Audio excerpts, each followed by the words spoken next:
ایک مرتبہ چند عورتیں آپ رحمۃ اللہ علیہ کی خدمت میں حاضر ہوئیں اور انہوں نے آپ رحمۃ اللہ علیہ سے دریافت کیا کہ اگر ایک مرد کو 4 عورتوں سے نکاح کی اجازت حاصل ہے تو پھر ایک عورت کو کم از کم 2 مرد رکھنے کی اجازت حاصل ہونی چاہیے۔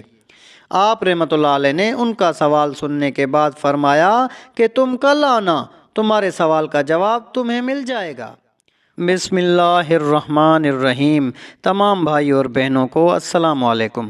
امام اعظم حضرت امام ابو حنیفہ رحمۃ اللہ علیہ کا نام نعمان بن ثابت رحمۃ اللہ علیہ ہے۔ آپ رحمۃ اللہ علیہ اپنی کنیت ابو حنیفہ رحمۃ اللہ علیہ کے نام سے مشہور ہوئے۔ آپ رحمۃ اللہ علیہ کی کنیت ابو حنیفہ کیسے پڑی، اس کے متعلق اس ویڈیو میں ہم آپ کو بتائیں گے۔ ایک مرتبہ چند عورتیں آپ رحمۃ اللہ علیہ کی خدمت میں حاضر ہوئیں اور انہوں نے آپ رحمۃ اللہ علیہ سے دریافت کیا کہ اگر ایک مرد کو 4 عورتوں سے نکاح کی اجازت حاصل ہے تو پھر ایک عورت کو کم از کم 2 مرد رکھنے کی اجازت حاصل ہونی چاہیے۔ آپ رحمۃ اللہ علیہ نے ان کا سوال سننے کے بعد فرمایا کہ تم کل آنا، تمہارے سوال کا جواب تمہیں مل جائے گا۔ ان عورتوں کو روانہ کرنے کے بعد آپ پریشان ہو گئے اور گھر تشریف لائے تو آپ رحمۃ اللہ علیہ کی صاحبزادی جن کا نام حنیفہ تھا، انہوں نے آپ رحمۃ اللہ علیہ سے اس پریشانی کی وجہ دریافت کی تو آپ رحمۃ اللہ علیہ نے ان عورتوں کا سوال دہرا دیا۔ آپ رحمۃ اللہ علیہ کی صاحبزادی نے عرض کیا کہ اے والد محترم، اگر آپ رحمۃ اللہ علیہ اپنے نام کے ہمراہ میرے نام کو بھی شہرت دینے کا وعدہ کریں تو میں ان عورتوں کے سوال کا جواب دے سکتی ہوں۔ حضرت امام ابو حنیفہ رحمۃ اللہ علیہ نے وعدہ کر لیا۔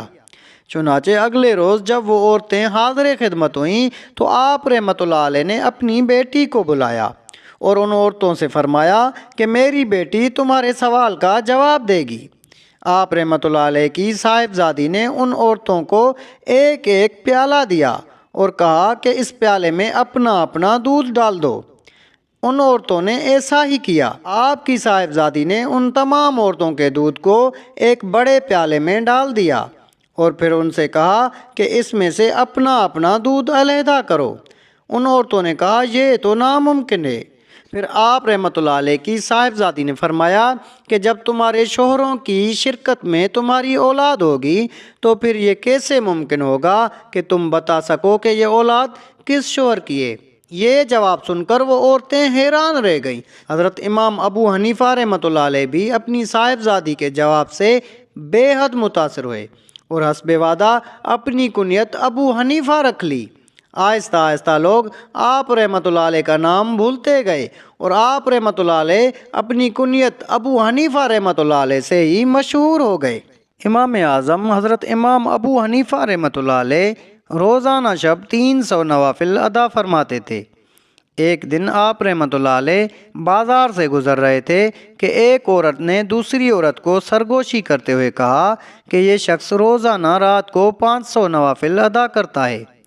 آپ رحمۃ اللہ علیہ نے ان کی یہ سرگوشی سن لی اور عہد کر لیا کہ اب میں روزانہ شب 500 نوافل ادا کیا کروں گا۔ پھر آپ رحمۃ اللہ علیہ نے اپنی عادت بنا لی کہ روزانہ رات کو 500 نوافل ادا فرمانے لگے۔ کچھ عرصے گزرنے کے بعد آپ رحمۃ اللہ علیہ ایک مرتبہ پھر بازار سے گزر رہے تھے کہ ایک شخص کو دوسرے شخص کے ساتھ سرگوشی کرتے سنا، جو کہہ رہا تھا کہ یہ شخص رات بھر میں 1000 نوافل ادا کرتا ہے۔ آپ رحمۃ اللہ علیہ نے اس کی بات سننے کے بعد اپنا یہ معمول بنا لیا کہ روزانہ رات کو 1000 نوافل ادا کرنے لگے۔ پھر کچھ عرصہ گزرا تو آپ رحمۃ اللہ علیہ کے کچھ شاگرد آپ رحمۃ اللہ علیہ سے کہنے لگے کہ لوگوں کا گمان ہے کہ آپ رحمۃ اللہ علیہ ساری رات عبادت کرتے ہیں اور نوافل ادا کرتے ہیں۔ چنانچہ آپ رحمۃ اللہ علیہ نے اس دن کے بعد ساری رات جاگنا اپنا معمول بنا لیا اور ساری رات نوافل ادا کرتے رہتے تھے۔ آپ رحمۃ اللہ علیہ کا یہ معمول آپ رحمۃ اللہ علیہ کے وصال تک جاری رہا اور آپ رحمۃ اللہ علیہ پھر کبھی بھی نہ سوئے۔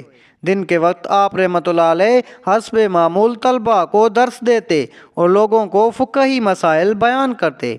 جبکہ عشاء کی نماز سے فجر کی نماز ادا کرتے اور ساری رات نوافل ادا کرتے رہتے، یہاں تک کہ طویل سجدوں کی وجہ سے آپ رحمۃ اللہ علیہ کے گھٹنوں میں اونٹ کے گھٹنوں کی طرح گھٹے پڑ گئے تھے۔